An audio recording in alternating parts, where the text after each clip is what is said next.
Pensemos en lo más básico. Toda célula viva es, en esencia, un sistema de moléculas que se autorreplica, y todo ello contenido dentro de un recipiente. Pues bien, ese recipiente es la membrana plasmática, una película de grasa finísima que separa y protege todos los componentes químicos de la célula del mundo exterior.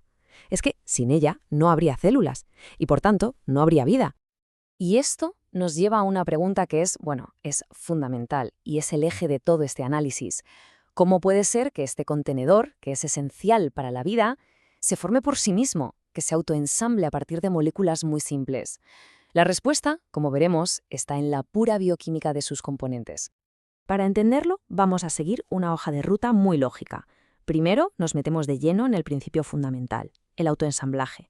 Después, vamos a bucear en la propia bicapa lipídica para entender bien su estructura y su fluidez. Veremos cómo las proteínas le dan su función, cómo controla el paso de sustancias y, para terminar, cómo se completa toda su arquitectura con el córtex y el glicocálix para tener así la imagen completa. Muy bien, pues vamos a empezar por el principio. La existencia misma de la membrana es una consecuencia directa de cómo se comportan sus lípidos en un entorno acuoso, como es el interior de un ser vivo. Ojo, no es un diseño intencionado, sino que es una pura necesidad físico-química. Y la molécula clave aquí, la protagonista, es la molécula anfipática. Tiene, por así decirlo, una doble personalidad. Una cabeza hidrofílica, que adora el agua, y una o dos colas hidrofóbicas que la temen, que huyen de ella. El ejemplo más abundante en las membranas celulares es, claro, el fosfolípido. Este contraste es perfecto para visualizar el conflicto que se crea.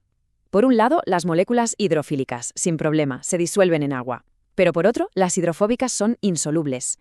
Y al no serlo, fuerzan al agua a su alrededor a ordenarse en una especie de jaulas, una configuración que energéticamente es muy, pero que muy desfavorable. Y aquí está la solución. Es brillante. La bicapa lipídica es la estructura que resuelve este conflicto de una forma elegantísima. Las cabezas hidrofílicas se orientan hacia el agua, tanto hacia dentro como hacia fuera de la célula, mientras que las colas hidrofóbicas se esconden en el interior, protegidas. Es una configuración que se forma de manera espontánea, porque es energéticamente favorable, y que además tiene una propiedad increíble: se autosella.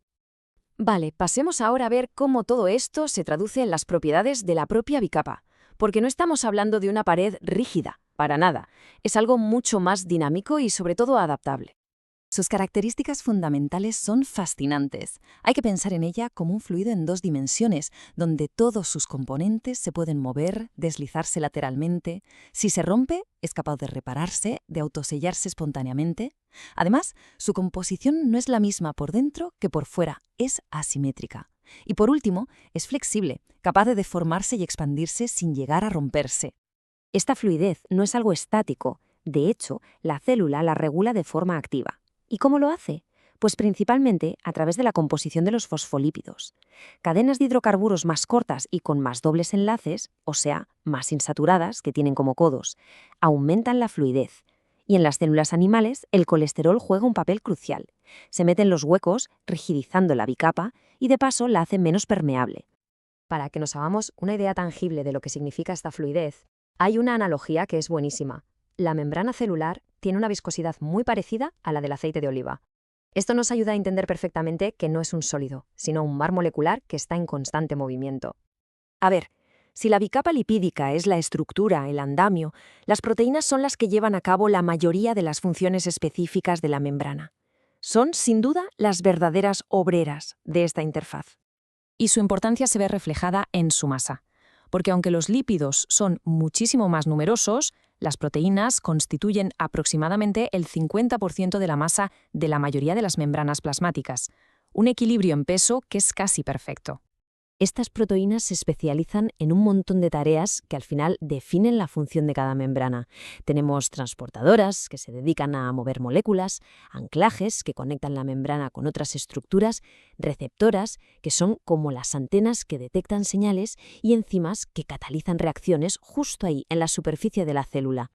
Y su forma de asociarse con la membrana varía.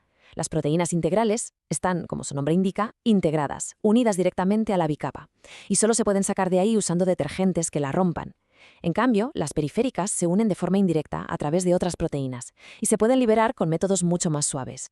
Bien, centrémonos ahora en una de las funciones más vitales, el transporte.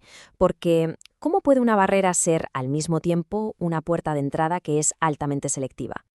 La distinción clave aquí está en la energía. El transporte pasivo ocurre a favor de un gradiente electroquímico, que es una combinación de concentración y de carga eléctrica, moviéndose de donde hay más a donde hay menos. No requiere energía. El transporte activo, en cambio, hace justo lo contrario. Mueve solutos en contra de este gradiente y para eso, claro, necesita un aporte de energía. El ejemplo por excelencia de transporte activo es la bomba de sodio-potasio. Es un ciclo molecular fascinante. Funciona así. Se unen 3 iones de sodio del citosol. La bomba usa la energía del ATP para cambiar de forma y expulsar ese sodio.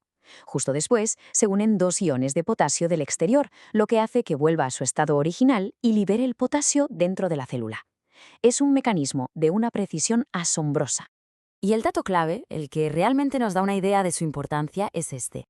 Esta bomba es tan crucial que en muchas células animales llega a consumir más del 30% de todo el ATP que genera la célula. Es una inversión de energía masiva, lo que subraya su papel absolutamente indispensable. Y ya para terminar, vamos a ampliar un poco la perspectiva. La membrana no está sola, no está flotando sin más, está reforzada y recubierta por estructuras que completan toda su arquitectura funcional. Por la cara de dentro tenemos el córtex celular, que es una red de proteínas fibrosas que le da resistencia mecánica y forma a la célula. Y por fuera está el glicocálix, una capa de carbohidratos que protege, que lubrica y que es fundamental para que las células se reconozcan entre sí. Y todo esto que hemos visto converge en lo que conocemos como el modelo del mosaico fluido. La membrana es un fluido dinámico en 2 dimensiones, donde lípidos y proteínas se pueden mover, pero ojo, no de forma caótica, sino que están organizados en dominios funcionales. No es una barrera pasiva, es una interfaz inteligente y viva. Así que hemos visto la membrana como una barrera, como una puerta y como una plataforma. Pero esto nos deja una pregunta final para reflexionar. Más allá de ser una simple barrera, ¿qué otros diálogos celulares increíblemente complejos está mediando esta membrana dinámica en cada instante de la vida de una célula?